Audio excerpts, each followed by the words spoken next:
Hi everyone, Bernard here on behalf of MovieGameNostalgia.com with our little poster versus the movie battle. Which was better, the movie or the poster? And we've got back 20 years. I'm doing this in 2020. We've gone back to the year 2000 and a sequel to a film that did really well, Urban Legend. I mean, Urban Legend, the first one, they did very, very well. And if you've seen that, if you remember the poster on the first one, unfortunately, I don't have that anymore. I used to have the poster, but it's gone now. It's a very similar style of poster, actually, Urban Legends 2 Final Cut, with the shattering and the different faces. Very similar if you go back and find that somewhere. Also available on DVD video, yeah. So he's talking year 2000. We got DVDs at the end of the 90s. So in the video shop, did okay in the video shop. It wasn't my video shop in Manchester. It wasn't fantastic rental, but you probably got this a little bit cheaper than the big blockbuster films because it was a more or less straight to video DVD thing at the time. But that's it. I like the poster. Shows the main characters in it. Obviously, a couple. I mean, a lot of familiar faces. He's done a lot of stuff since, actually. So, yeah, familiar. Perhaps not as well known at the time when they did this movie. Anyway, what's it about? Let's have a look. As I say, I like the poster. Let's see how the movie shapes up. Urban Legends 2, the final cut, and I like the way they've actually added a title to it rather than just be lazy and put Urban Legends 2. It's an hour and 37 minutes, a slasher film directed by John Ottman in his directorial debut. It starred Jennifer Morrison, Matthew Davis, Hart Bochner, Joseph Lawrence, Anthony Anderson, and Loretta Devine. And yes, as I said, it's the sequel to the 1998 film Urban Legend, which scored on Internet Movie Database 5.6 out of 10 and had a budget of 14 million and actually got back at the box office 73 million. So that's probably why they did this sequel. So that was Urban Legend, 14 million, 73 million back. The plot of this one, well, it's clever. Obviously, the word "the final cut" has a meaning, obviously, as you'd expect, and it follows a film student who finds herself at the centre of serial killings occurring on a university campus shortly after she begins making a thesis film about urban legends. Well, you know, so nothing overly clever, obviously, in that, is there? But you know, it's not a bad little story, actually. At least it was something unusual. Any good? Well, yeah, this also had a 14 million budget, like its predecessor, but it didn't do so well. I mean, it got 39 million back, so not bad. Nearly three times its budget, so that wasn't too bad. But here we go. This is probably why it might have struggled a little bit, despite that. Rotten Tomatoes lists the film as having an approval rating of just 9%. That's just 0.9% among critics based on 82 reviews, with an average rating of only 3 out of 10. The site's consensus is this teen horror movie brings nothing new to an already exhausted genre, and it's bad, really bad.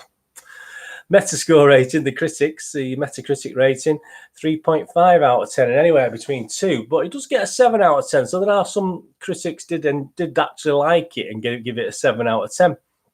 Internet Movie Database, 5.6 out of 10. So just a little bit short of a watchable rating. I mean, I think 6 is a watchable rating. So it wasn't a total disaster on Joe Public, was it? The public sort of quite liked it. I'm just reading some of the comments out, some of the headline comments. Stylish addition to the teen horror cycle, 6 out of 10. Yet another teen slasher movie, but this one better than some, 6 out of 10. Full of cliches, 5 out of 10. If you like the Scream and Last Summer movies, make sure you don't miss this atmospheric thriller, 8 out of 10. A film that manages to do everything very badly, 1 out of 10. Not bad, but too predictable, 6 out of 10. Yeah, I mean, I've rewatched this. I mean, at the time I watched it, I thought it was okay at the time. It was like a straight to DVD feel to it, didn't it, as a horror movie. But I think that last comment there, not bad, but too predictable, probably falls into it. But I went on to say my little movie game nostalgia re-review, if you like. Comparisons are obviously made with Scream back in 1996, obviously 4 years before this, by critics, which I think that's what they're doing when they're giving it really low ratings. Let's be honest, Scream at the time was quite original, and obviously to compare it to anything like that, it would fall down pretty badly. So it is a little daunting to be compared with that. Ordinary watches, obviously Joe Public, much kinder to him. As I said, it did quite well in the video shop in the late 90s. It's as a horror, it did okay. There's some bad horrors out there, isn't there? There still is. Yes, it's formulaic. This is what I went on to say. but the storyline is not that bad. And for a slasher movie pre-2000, or for 2000, it still holds up okay with some of the bog standard stuff we have to sit through. Now, I've recently suffered, and I use the word loosely, I've recently suffered through Black Christmas, the new version of it, and this is certainly as good, if not slightly better than Black Christmas. You know, you just got so many obvious plot things and stuff in Black Christmas that this holds up as a film pretty well to that. So I'm going to give it a rewatch and a rating of 6 out of 10, which is my watchable rating. So I certainly won't put anyone off going back and watching this. And I do appreciate if someone in the comments says it's the biggest load of rubbish they've ever seen. But as a horror movie, sometimes these grown people, don't they, become more cultish. And I did quite like this. It is a bit corny in parts. It is a bit formulaic, as I said. But I thought it was all right. What about the poster? Have a look at the poster. Have a closer look. So the movie got a 6, didn't it? So I think that's a great poster, isn't it? It's from Columbia TriStar, copyright Columbia Pictures. No taglines or anything, which is just, I like to see a nice tagline sometimes, 15 rating. But there's the masked murderer who appeared. Obviously, that's what we don't get the screen mask. We've got just like a Kendo Nagasaki mask, if you remember him, as a wrestler.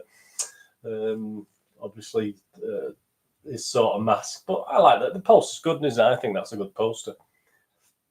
So I'm going to give the film 6. I'm going to give the poster. I'm going to give victory to the poster today.